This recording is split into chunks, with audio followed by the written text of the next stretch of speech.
Thursday morning ஒரு 7 o'clock தான் இன்றைக்கி எனக்கு டே ஸ்டார்ட் ஆச்சு. என்னை எழுந்திரிக்க லேட் ஆகிடுச்சு.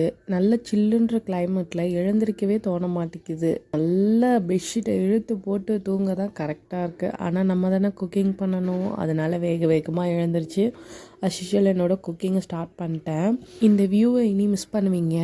வீடியோ ஸ்கிப் பண்ணாமல் பார்த்துக்கோங்க. லாஸ்ட்டில் அட்டாச் பண்ணியிருக்கேன். அப்படியே பாப்பாவுக்கும் பால் காய்ச்சி வச்சுட்டு எங்களுக்கும் டீ போட ஆரம்பிச்சிட்டேன். 2 பேருக்கும் டீ போட்டு கொஞ்சம் நேரம் வியூ பார்த்துட்டு அப்படியே டீ எல்லாம் குடிச்சிட்டு அப்படியே நான் குக்கிங்கும் ஸ்டார்ட் பண்ணிட்டேன். இன்னைக்கு கத்திரிக்காவும் உருளைக்கிழங்கும் போட்டு புளிக்குழம்பு தான் பண்ண போகிறேன். வாங்க எப்படி பண்ணுறதுன்னு பார்க்கலாம். சைடில் அப்படியே வெண்டைக்காய் பொரியலும் பண்ணுறதுக்கு வெண்டைக்காயெல்லாம் கழுவி கொஞ்சம் நேரம் ஃபேன் காற்றுல வச்சிட்டோம்னா அந்த தண்ணியெல்லாம் இதாகிடும். அதுக்கப்புறம் லைட்டாக தொடச்சா மட்டும் போதும். இதுவும் ரொம்ப ஈஸிங்க. தேங்காய், வெங்காயம், தக்காளி இது 3ஐயும் நல்லா மைய அரைச்சிக்கணும். அரைச்சி தனியாக வச்சுக்கோங்க. இந்த பேஸ்ட்டை ஒரு பாத்திரத்தில் எண்ணெய் ஊற்றி நல்லெண்ணெய் ஊற்றிக்கோங்க. சூப்பராக இருக்கும். நல்லெண்ணெய் ஊற்றி கடுகு போட்டு வெங்காயம், கருவேப்பிலையும் நல்லா வதக்கிக்கோங்க. வதக்கிட்டு வெட்டி வச்சு காய்கறி தான் போடணும் ஃபஸ்ட்டு. அது லைட்டாக ஒரு எண்ணெயில் ஃப்ரை பண்ணால் கொஞ்சம் நல்லாயிருக்கும். நான் மறந்துட்டேன். எப்பயும் வைக்கிற மாதிரி கருவாட்டு குழம்பு ஞாபகத்திலே வச்சுட்டேன் நான். அதுக்கப்புறம் மறந்ததுக்கப்புறம் தான் லாஸ்ட்டில் தான் வெட்டி வச்ச காய்கறி எல்லாத்தையும் போட்டேன். அந்த மாதிரி பண்ணிடாதீங்க. கரெக்டாக போட்டுருங்க. அதுக்கப்புறம் அரைச்சி வச்ச மசாலா, புளி தண்ணி, உப்பு, அவ்வளோதான். வேறு எதுவுமே கிடையாது. நல்லாயிருக்கும். ட்ரை பண்ணி பாருங்கள். நான் கூடவே வெண்டைக்காய் பொரியலுக்கும் வெண்டைக்காயும் கட் பண்ணிட்டேன்.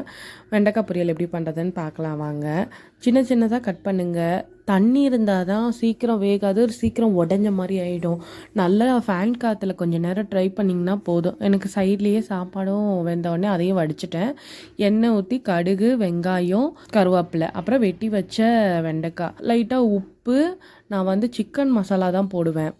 வேறு எந்த மசாலாவும் போட மாட்டேன். சிக்கன் மசாலா மட்டும் ஒரு 1.5 ஸ்பூன் போல் போட்டு அதையும் ஃப்ரை பண்ணி லாஸ்ட்டில் தேங்காய் போட்டு இறக்கிடுவேன். இந்த மாதிரி பண்ணிங்கன்னா வெண்டைக்காவும் உடையாது, நல்லாவும் இருக்கும். டேஸ்ட்டும் சூப்பராக இருக்கும். ட்ரை பண்ணி பார்த்துட்டு கமெண்ட் பண்ணிவிடுங்க. மார்னிங் பிரேக்ஃபாஸ்ட்டுக்கு ராகி தோசையும் வேர்க்கடலை சட்னியும் தான் பண்ணேன்.